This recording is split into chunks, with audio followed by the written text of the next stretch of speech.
Defending a rook and pawn versus rook ending is no easy task. It's all too easy to get pushed to the edge of the board and find yourself in a hopeless situation, just like this position. It's Black's turn to move, but unfortunately for Black, there is no way to save the position.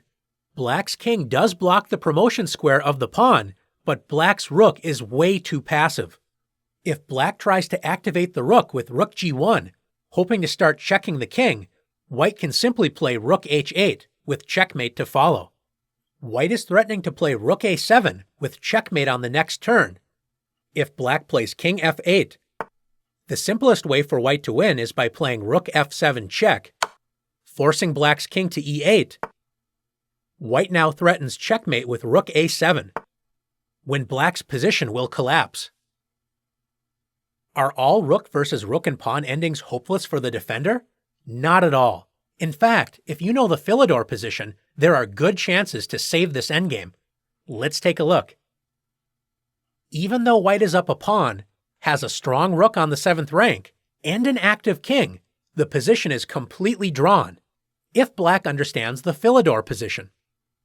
When defending this position, you want your king to be in front of the passed pawn, blocking its path to promotion. In the first example, Black's rook sat passively on the back rank. This was the key to Black's defeat. The Philidor position is also known as the 3rd rank defense. The key to defending the Philidor position is by moving the rook to your 3rd rank. In this case, by playing rook g6.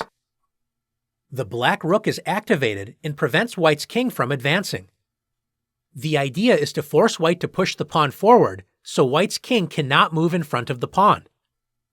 If White refuses to move the pawn and waits by playing a move such as rook a7, all you need to remember is to keep the rook on your 3rd rank until your opponent pushes the pawn forward.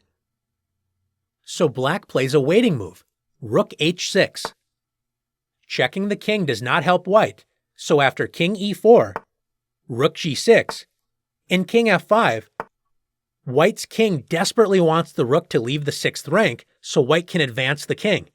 Remember to keep the Philidor position simple by staying on the rank with rook b6. Checking the black king does not help as it will always stay in front of the pawn on e7 or e8.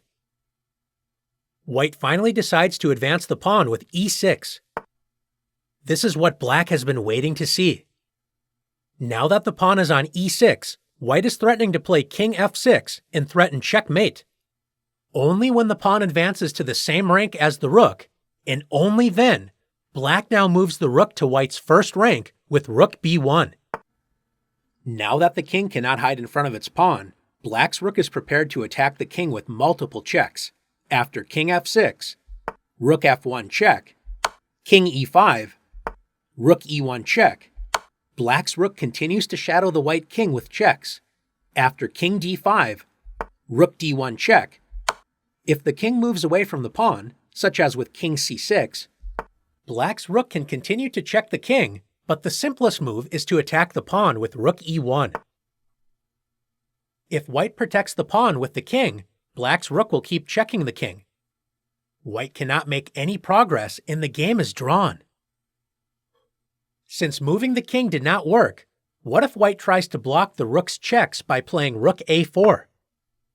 After rook f1 check and rook f4, Black can simply trade rooks with rook takes f4, king takes f4, and king e7, entering a completely drawn king and pawn ending. Let's take a look at one more example together. In this position, Black has the option to check White's king with rook b1. Is this a good idea? After rook b1 check, king c6, White is threatening rook h8 checkmate, and Black's king will have to give up its important defensive location, being on the same file as the passed pawn. Since checking the king led to serious problems for Black, can you remember the key defensive idea in the Philidor position? That's right, the 3rd rank defense with rook g6. The rook is now guarding Black's 3rd rank and will move back and forth on that rank until sooner or later White advances the pawn with c6. Once the pawn advances to the same rank as the rook, The rook should now move to the attacker's first rank with rook g1, preparing to deliver checks against the white king. Since white's king cannot hide in front of the passed pawn, the game is once again drawn. Now that you've learned how to save the game in a Philidor position, it's time to test your skills.